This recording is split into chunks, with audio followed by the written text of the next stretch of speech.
আসসালামু আলাইকুম এভরিওয়ান। সেনাবাহিনীর স্বামী গল্পের নতুন একটি পর্ব নিয়ে চলে আসলাম। সবাই আমাদের চ্যানেলটি সাবস্ক্রাইব করে দিও। আকশাকে গম্ভীর গলায় বলল, ব্লাউজের নেকলাইন এত বড় কেন? আকশা জবাব দিতে পারলো না। চুপ করে ভয়ের তো চাহনিতে তাকিয়ে রইল মেজবার দিকে। মেজবার তীক্ষ্ণ চাহনি তা দেখে আরো ঘাবড়ে গেল আকশা। চোখের পাতা কেঁপে উঠল ওর। মেজবার দৃষ্টি ওর উপর থেকেই সরছেই না। ও পুনরায় ধমকে প্রশ্ন করলো, জবাব দাও, ব্লাউজের নেকলাইন এত বড় কেন? ভাই।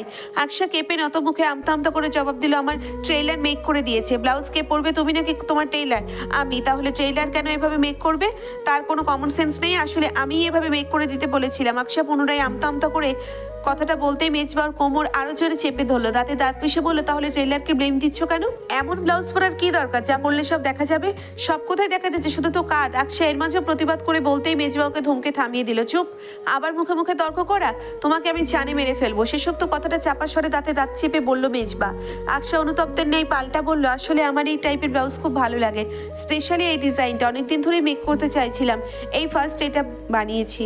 এই ফার্স্ট এমন ব্লাউজ পরেছি। খুব বেশি পরার শখ হলে আমার সামনে পরবে, রুমের ভেতরে পরবে, বাইরে নয়। সব পরা অবস্থায় যেন তোমাকে বাইরে না দেখে, না হলে সেখানেই টেনে ছিঁড়ে ফেলবো। আকশা ডুকরে কেঁদে উঠলো, আপনি খুব খারাপ, থাকবো না আমি আপনার সাথে। ওর কোমরে দ্বিগুণ চাপ প্রয়োগ করলো মেজবা। পেছন থেকে ব্লাউজের ফিতা অতি দক্ষতার সহিত খুলতে খুলতে পাশানের ন্যায় বলল, আই নো আমি খুব খারাপ, আর এই খারাপের সাথে সারা জীবন থাকতে হবে তোমার। অভ্যস্ত হতে শেখো। ব্লাউজের ফিতা খোলা শেষে সেটা একটানেও শরীর থেকে খুলে নিল মেজবা। আকশা হতচকিত হয়ে দ্রুত শাড়ির আঁচল দ্বারা কাট পিঠ সব ঢেকে নিল। বুকে আঁচল চেপে দাঁড়িয়ে কাঁদছিল ও। মেজবা ব্লাউজটা বাস্কেটে ফেলে পুনরায় এগিয়ে এসে কঠোরতম সহিত বলল, এখন কাঁদছো কেন? আর এটা এভাবে ঢেকে রেখেছো কি কারণে? হাজবেন্ড দেখলে লজ্জা, আর বাইরের ছেলে পেলে দেখলে কিছু না? আকশার হাত টেনে ওর বুকের উপরে এনে ফেললো মেজবা। বুকে জড়িয়ে রাখা শাড়ির আঁচলে হাত রাখতে এবার জোরে কেঁদে ফেললো আকশা। কাঁদতে কাঁদতে অনুরোধের সুরে বলল, প্লিজ মেজবা, লাইট অফ করে দিচ্ছি। মেজবা যেন ওর মনের কথা বুঝলো। রুমের লাইট অফ করে দিয়ে ওকে কোলে উঠিয়ে বিছানার উপর শুইয়ে দিয়ে কাছে টেনে নিতে আকশা খিচে চোখ বন্ধ করে বলল, এখন তো দিনের বেলা কিছু করা যাবে না, এমন কোনো নিয়ম কোথাও লেখা আছে নাকি? আকশা চুপ হয়ে যায়। পুনরায় বলে, কিন্তু তৌহিদের বাসায় যাওয়া পরে যাব, ওরা ওয়েট করছে আমাদের জন্য। করুক। আকশার গলায় মুখ ডুবিয়ে নির্বিকারভাবে জবাবটা দিল মেজবা। ওর ঠোঁটে আলতোভাবে চুমু খেয়ে এবার শান্তভাবে বলল, আর কখনো এমন ব্লাউজ পরবে না, টলারেট করতে পারি না আমি।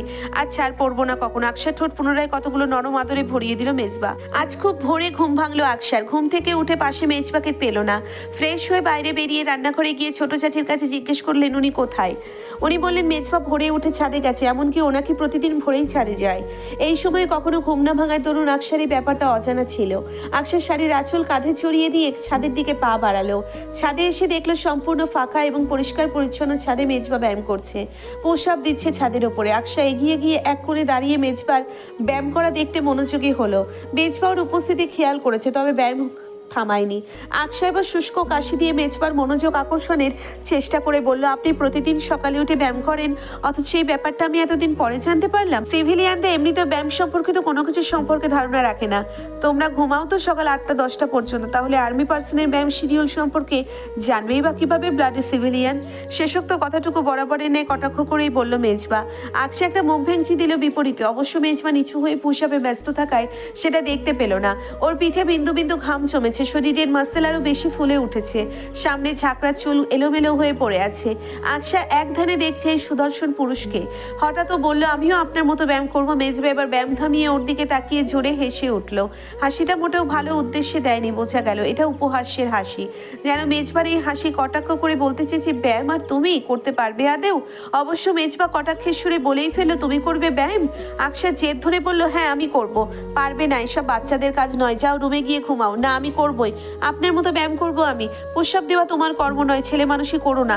আপনার কোনো কথা শুনবো না, আমাকে ব্যায়াম করতে দিতেই হবে। অগত্যা মেজবা এবার না পেরে বলল, ঠিক আছে পুশ-আপ দেবে তো আসো, আমার পিঠের উপরে ওঠো, তোমার পুশ-আপ দেওয়ার শখ পূরণ করে দিচ্ছি। আকশা হতচকিত হলো। মেজবার পিঠে উঠে পুশ-আপ দেবে, তবে এই সুযোগ হাতছাড়া করলো না।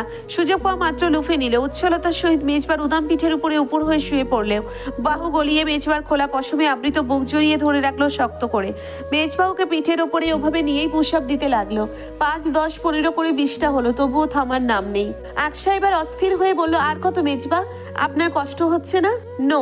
চুপ করে বসে থাকো। আর চুল বেঁধে নাও, তোমার বেয়াদব চুলগুলো আমাকে ডিস্টার্ব করছে। আকশা তড়িঘড়ির সাথে চুল খোপা করে নিল। মেজবাউকে একইভাবে পিঠের সাথে লেপটে নিয়ে আরো 30টা পুশ-আপ দিয়ে ক্ষান্ত হলো। আজ রাতে সবাই একসাথে ছাদে আড্ডার আয়োজন করেছে। সবাই বলতে আকশা, মিহি, রিমু, তাহসিন আর জিমি। মেজবা ছাদের এক কোণে দাঁড়িয়ে ফোনে কথা বলছিল। ওকে এক প্রকার জোর করে টেনে এনেছে মিহি।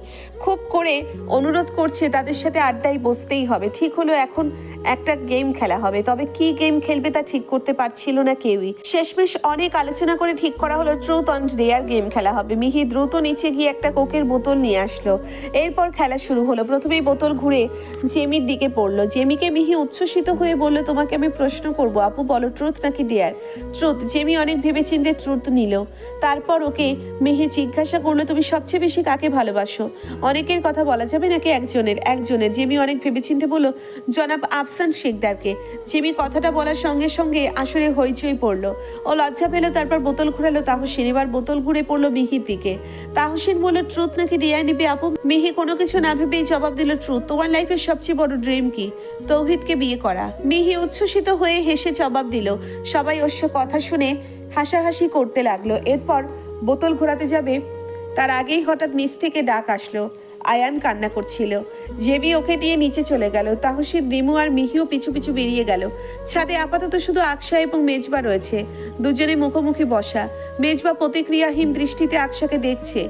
আকশা ওঠার জন্য মনোবল বাড়াচ্ছে। এখনই এখান থেকে উঠবেও। মেজবার সামনে বসে থাকা মানে বাঘের গুহায় স্বেচ্ছায় হরিণীর প্রবেশ। ও উঠতে যাবে তখনই মেজবা বলে উঠল, আসো ট্রুথ ডেয়ার খেলি, আমাদের ট্রান তো মিস গেল। আকশা উঠতে গিয়েও উঠতে পারলো না। মেজবার কথাবার্তায় গলার স্বরে অদ্ভুত এক সম্মোহন জড়িয়ে আছে। সেই সম্মোহনের জোরেই বসে পড়লো ও। মেজবা কোনো কথা না বলে ওদের মাঝখানে থাকা বোতলটা ঘোরাতে শুরু করলো। দুর্ভাগ্যবশত বোতলটা ঘুরে সরাসরি আকশার সামনেই পড়লো। মেজবা ওকে প্রশ্ন করলো, ট্রুথ আর ডেয়ার? আকশা দ্বিধান্বিত, বুঝতে পারছে না কি বলবে। প্রথমে একবার ভাবলো ডেয়ার নেবে, কিন্তু তারপরে আবার ভাবলো ইনি হলেন মেজবা ইফতেখার, তীক্ষ্ণ বুদ্ধিসম্পন্ন ব্যক্তি। ইনি হলেন মেজবা ইফতেখার, তীক্ষ্ণ বুদ্ধিসম্পন্ন ব্যক্তি এমন কোনো ডেয়ার নিয়ে বসতে পারে যাতে ও ফ্যাশনে পড়ে যায়। শেষমেশ মনের দ্বিধাদ্বন্দ্বের মাঝে আকশা সিদ্ধান্ত নিয়ে ট্রুথ নেবে। মেজবার প্রশ্নের বিপরীতেও জবাব দিল truth. Do you want to kiss me? মেজবার প্রশ্নে ভরকে গেল আকশা। এ কেমন প্রশ্ন? ট্রুথ নিলে কেউ এমন প্রশ্ন করে? এখন আকশা কি জবাব দেবে? ট্রুথের নিয়ম হলো সত্যি কথা বলতে হয়। আসলে মেজবার চুমু চাই, সবসময় লোকটার সান্নিধ্য চাই। এই সুযোগ কি ও হাতছাড়া করে দেবে? তার উপর সবচেয়ে বড় কথা হলো সত্যি বলতে হবে। এইটা তো সত্যি, ও মেজবাকে কিস করতে চায়। এক প্রকার মনের দুর্বলতা কাটিয়েই মেজবার চোখের দিকে তাকিয়ে আকশা মৃদু আওয়াজে আমতা আমতা করে জবাব দিল, ঝি। জবাবটা দিতে দেরি, কিন্তু মেজবার ওকে চট করে কাছে টেনে নিতে দেরি হলো না। আকশার কোমর দুহাতে নরমভাবে জড়িয়ে ধরে ও ঠোঁটে গাঢ় একটা চুমু খেয়ে ছেড়ে দিল মেজবা। আকশার সম্মোহিতের ন্যায় মেজবার ওই তীক্ষ্ণ হ্যাজেল চোখজোড়ার দিকে তাকিয়ে জোরে জোরে শ্বাস নিতে লাগলো।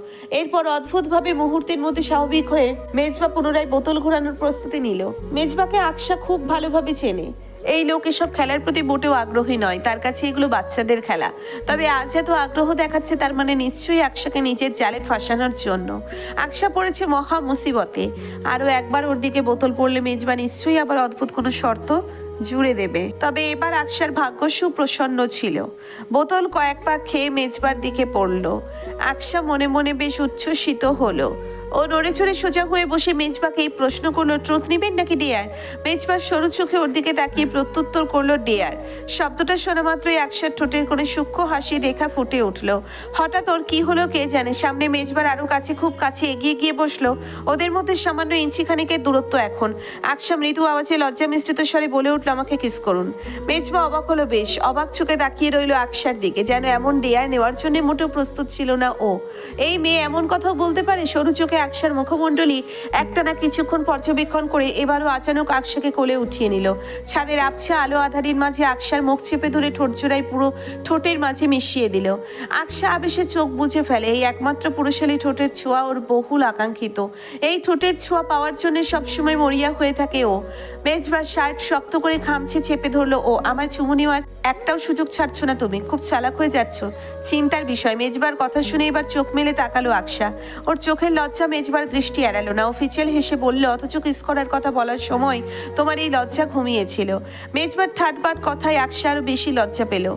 মুখ লুকিয়ে ফেলো মেজবার বুকের। আজ রাতের আকাশটা, চাঁদটা যেন একটু বেশি সুন্দর, অদ্ভুত মোহময়। চিকন চাঁদটা ঠিক সাদা রঙের নয়, আজ রং পরিবর্তন করে সেটা লালচে রঙের হয়ে অবস্থান করছে নিকোষ কালো আসমানের মাঝে। আকশা মুগ্ধ চোখে চাঁদ দেখছে মেজবার কোলের মাঝে বসে। মেজবার অবশ্য সেদিকে কোনো মনোযোগ নেই। ও আকশাকে এক হাতে জড়িয়ে ধরে রেখে অপর হাতে ফোনে কাজ করছে, সম্ভবত কাউকে কোনো জরুরি মেসেজ করছে। আকশা হঠাৎ চাঁদ হতে দৃষ্টি ফিরিয়ে নড়ে চড়ে বসে মেজবার দিকে তাকালো। এরপর আকুল কণ্ঠে শুধালো, দেখুন মেজবা, আজকে চাঁদটা যেন একটু বেশিই সুন্দর। মেজবা ফিরেও দেখলো না আকশার কথা শুনে, ওর দৃষ্টি তখনও ফোনের দিকে। আকশা এবার মরিয়া হয়ে বলে উঠলো, আপনি কেমন পাষাণ মানুষ, এমন দৃশ্য দেখার সৌভাগ্য সবার হয় না, আর আপনি দেখেও দেখছেন না। মেজবা এবার মুখ উঠিয়ে তাকালো আকশার দিকে, বলল, আমি এমনই, তোমার দেখার দরকার হলে তুমি দেখো, I am not interested. Aksa এবার রাগ করে মেজবার বুক থেকে সরে এসে বসলো। মেজবা ওকে এক পলক দেখে পুনরায় ফোনে মনোযোগ দিল। আকশার সহ্য শক্তি হারালো যেন। এবারও কিছুটা জোরের সাথে বলল, ঠিক আছে থাকুন আপনি আপনার জরুরি কাজ নিয়ে, আপনার মতো লোকের সাথে থাকবো না আমি। আপনি আপনার ফোন ল্যাপটপ নিয়েই থাকবেন, ওগুলো নিয়েই খাবেন আর ঘুমাবেন, বিশেষত ঘুমানোর সময় আমাকে ডাকবেন না, তখন যেন আপনার আবার মনে না হয় আমাকে দরকার। যা নিয়ে ইন্টারেস্টেড তাই নিয়েই থাকেন আপনি, আসছি আমি। আকশা উঠে গটগট পায়ে হেঁটে বেরিয়ে গেল। মেজবা তোয়াক্কা করলো না ওর কথাগুলো। আপাতত ও একটা সিরিয়াস ইস্যু নিয়ে ব্যস্ত।